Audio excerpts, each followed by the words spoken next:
ઈરાને ફરી એકવાર straight of હોર્મુઝ બંધ કર્યું છે। ઈરાને જાહેરાત કરી છે IRGCએ કે સ્ટ્રેટ ઓફ હોર્મુઝ હવે સંપૂર્ણ બંધ રહેશે।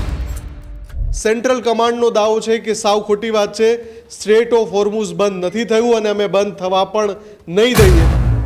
ફરી એકવાર $100 પર બેરલને પાર થઈ ગયું છે ક્રૂડ ઓઇલ અને હજુ પણ બ્રેન્ટ ક્રૂડ છે મોંઘું થઈ શકે છે। હવે આ જે ચિત્ર સામે આવી રહ્યું છે, જે પરિસ્થિતિ બની રહી છે, અહીંયા સમાધાનના કોઈ સંકેત નથી જોવા મળી રહ્યા અને જે રીતે શાબ્દિક જે વોર ચાલી રહી હતી એ હવે જમીની હકીકત બની ગઈ છે। જે વિસ્તાર ઉપર અત્યાર સુધી અમેરિકાએ હુમલા નહોતા કર્યા, એટલે કે જ્યાં ક્રૂડ ઓઇલ રાખે છે ઈરાન, એટલે આ બંને તરફનું આરપારનું યુદ્ધ છેડાઈ ચૂક્યું છે। મિસાઇલ અને ડ્રોન ફરીથી લોન્ચ થવા લાગ્યા છે, એકમેક પર છોડાવવા લાગ્યા છે। મેં જેમ પહેલા કહ્યું એમ અમેરિકા, ઈરાન અને ઇઝરાયલ વચ્ચેના યુદ્ધથી ન માત્ર એ ત્રણ દેશ, ન મિડલ ઈસ્ટના દેશ પણ આખી દુનિયાને અસર પહોંચી રહી છે।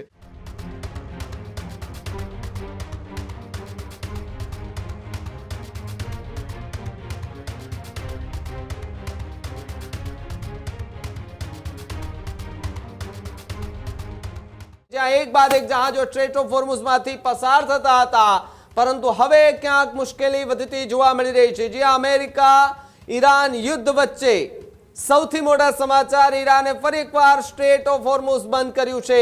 ઈરાને ધમકી આપતા કહ્યું કે હવે કોઈ પણ જહાજ અહીંયાથી પસાર નહીં થાય। ઈરાનની ધમકીથી ફરી એકવાર વૈશ્વિક બજારોમાં ચિંતાનો માહોલ છવાયો છે। નિર્ણય બાદ ઈરાનનો 2 જહાજ પર હુમલા કર્યા હોવાનો દાવો કરાયો છે। અમેરિકન સેન્ટ્રલ કમાન્ડે આ દાવાઓને નકારી કાઢ્યા છે, જ્યારે આ જળમાર્ગ સંપૂર્ણ બંધ ન થયાનો દાવો અમેરિકન સેન્ટ્રલ કમાન્ડ જે છે તેમના દ્વારા કરવામાં આવ્યો। અમેરિકન જહાજો પર કોઈ સફળ હુમલો ન થયાનો દાવો પણ સેન્ટ્રલ કમાન્ડ છે તેમના દ્વારા કરવામાં આવ્યો છે। એટલે કે એક બાદ એક સમાચાર મળી રહ્યા છે કે જ્યાં સ્ટ્રેટ ઓફ હોર્મુઝમાંથી એક બાદ એક જહાજો નીકળી રહ્યા હતા પરમિશન સાથે, પરંતુ વિવાદ વધતા સ્ટ્રેટ ઓફ હોર્મુઝ બંધ કર્યાનો દાવો જે છે તે ઈરાને કર્યો છે અને આ વાત સામે આવતા જ ફરી એકવાર વૈશ્વિક બજારો છે તેની અંદર એક ચિંતાના વાદળો જે છે તે છવાતા જોવા મળી રહ્યા છે। મુફદ્દલ ન્યૂઝરૂમથી જોડાયા છે। મુફદ્દલ, એક બાદ એક જહાજો જે છે તે સ્ટ્રેટ ઓફ હોર્મુઝમાંથી પસાર થતા જોવા મળી રહ્યા હતા, પરંતુ અત્યારે જે પ્રમાણે સમાચાર મળી રહ્યા છે એ વૈશ્વિક બજારોની ચિંતા વધારે તેવી પણ વાત સામે આવી છે। બિલકુલ ભાવિક, જેની આશંકા સેવાઈ રહી હતી છેલ્લા ઘણા સમયથી, જેની ચિંતા હતી, એ જ અંતે થઈ ગયું। મિડલ ઈસ્ટમાં સ્ટ્રેટ ઓફ હોર્મુઝને ઈરાને બંધ કરી દીધું, એટલે કે અત્યાર સુધી જે થોડા ઘણા અંશે જહાજો ત્યાંથી પસાર થઈ રહ્યા હતા, ઈરાન સાથે વાતચીત કરીને પણ કેટલાક જહાજોને જવા દેવામાં આવતા હતા, જેમાં ભારત પણ સામેલ છે।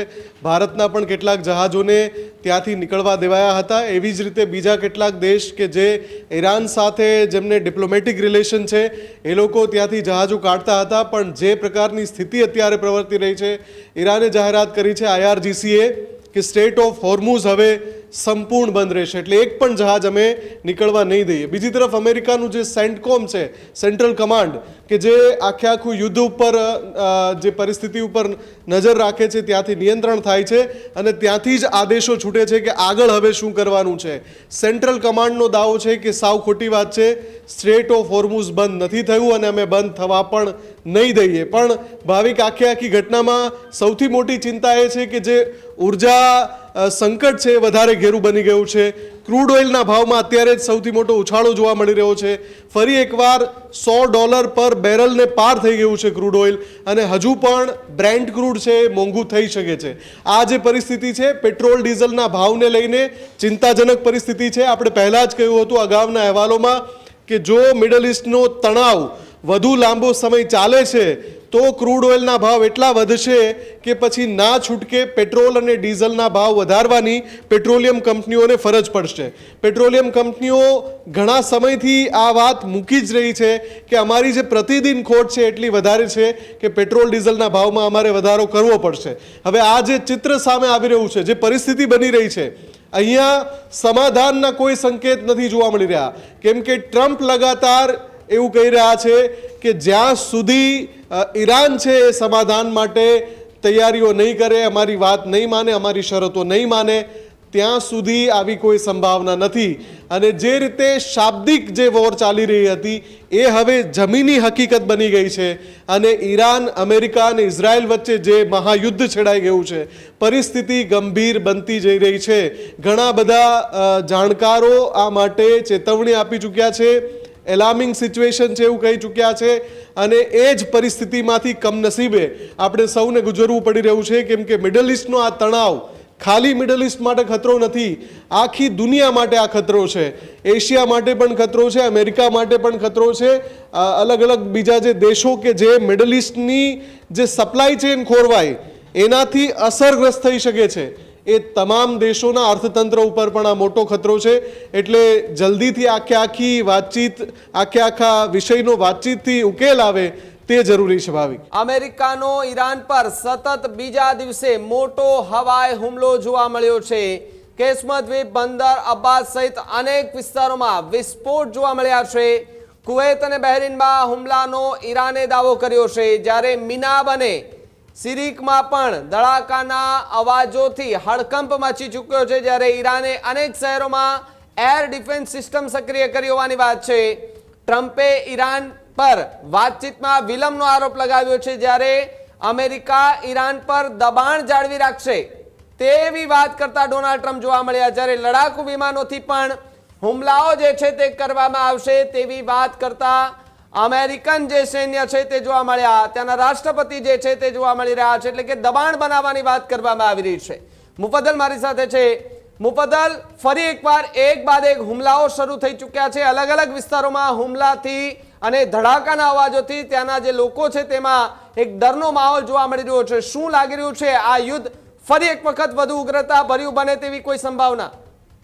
બિલકુલ ભાવિક, એ જે સીમા છે એ સીમાની પાર આ યુદ્ધ પહોંચી ચૂક્યું છે. કેમ કે અમેરિકાએ હવે જે ટાપુ છે ઈરાનના, કે જ્યાંથી ક્રૂડ ઓઇલની સપ્લાય ઈરાન કરે છે, અથવા તો એમનો જે સૌથી મોટો ઉર્જા ઉત્પાદનનો જે ક્ષેત્ર છે, એટલે કે ખર્ગ આઇલેન્ડ ઈરાનનું, એની આસપાસના જેટલા પણ દ્વીપ છે એના ઉપર બોમ્બિંગ ચાલુ કરી દીધું છે. એટલે કે કેશમ દ્વીપ છે, બુરુક ટાપુ છે, આ બધા જે ટાપુ કે જ્યાંથી ઈરાન એનું જે ક્રૂડ ઓઇલનો સંગ્રહ પણ કરે છે અને ત્યાંથી વાયા હોર્મુઝ સપ્લાય પણ કરે છે, ત્યાં બોમ્બમારો કરીને અમેરિકાનો સ્પષ્ટ સંદેશ છે કે જે વિસ્તાર ઉપર અત્યાર સુધી અમેરિકાએ હુમલા નહોતા કર્યા, એટલે કે જ્યાં ક્રૂડ ઓઇલ રાખે છે ઈરાન, એ વિસ્તાર અને જે કમાન્ડ સેન્ટર છે IRGCના, એ અત્યારે અમેરિકાના સેન્ટ્રલ કમાન્ડના નિશાને છે.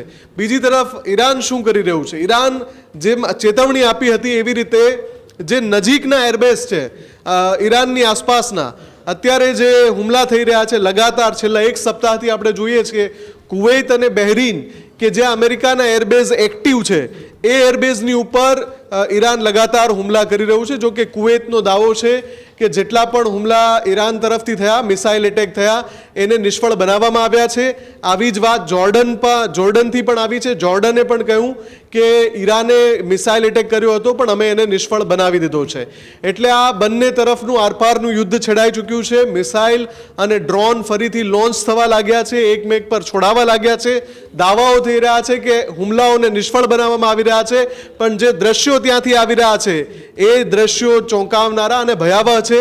ત્યાં મિસાઇલ મારો થઈ રહ્યો છે, ડ્રોન એટેક થઈ રહ્યા છે, અને એનું જ પરિણામ આપણે એ જોઈ રહ્યા છીએ કે એક પછી એક જહાજમાં આગ લાગવાની ઘટનાઓ બની રહી છે. એટલે કે જહાજો પર હુમલાઓ થઈ રહ્યા છે. જે સ્ટેટ ઓફ હોર્મુઝનો આખો જે વિસ્તાર છે, જેને ગલ્ફ ઓફ ઓમાન કહે છે, એ ગલ્ફ ઓફ ઓમાન અત્યારે યુદ્ધ ક્ષેત્ર, રણક્ષેત્ર બની ગયું હોય એ રીતે ત્યાં એક પછી એક જહાજો પર હુમલા થઈ રહ્યા છે. અને એ જહાજોમાં ભારે નુકસાન, ભારે તબાહી જે તે દેશને વેઠવી પડી રહી છે. એટલે કે મેં જેમ પહેલાં કહ્યું એમ, અમેરિકા, ઈરાન અને ઇઝરાયલ વચ્ચેના યુદ્ધથી ન માત્ર એ ત્રણ દેશ, ન મિડલ ઇસ્ટના દેશ, પણ આખી દુનિયાને અસર પહોંચી રહી છે. આખી દુનિયાને નુકસાન થઈ રહ્યું છે. આખી દુનિયાના જહાજો થકી થતા વ્યાપારને પણ ભારે નુકસાન થઈ રહ્યું છે. ભાવિક, ત્યારે જ ન્યૂઝરૂમ ગુજરાતની યુટ્યુબ ચેનલને સબસ્ક્રાઇબ કરો અને ઇન્સ્ટાગ્રામ અને ફેસબુક પર ફોલો કરો. અપડેટ રહો, સત્યની સાથે રહો.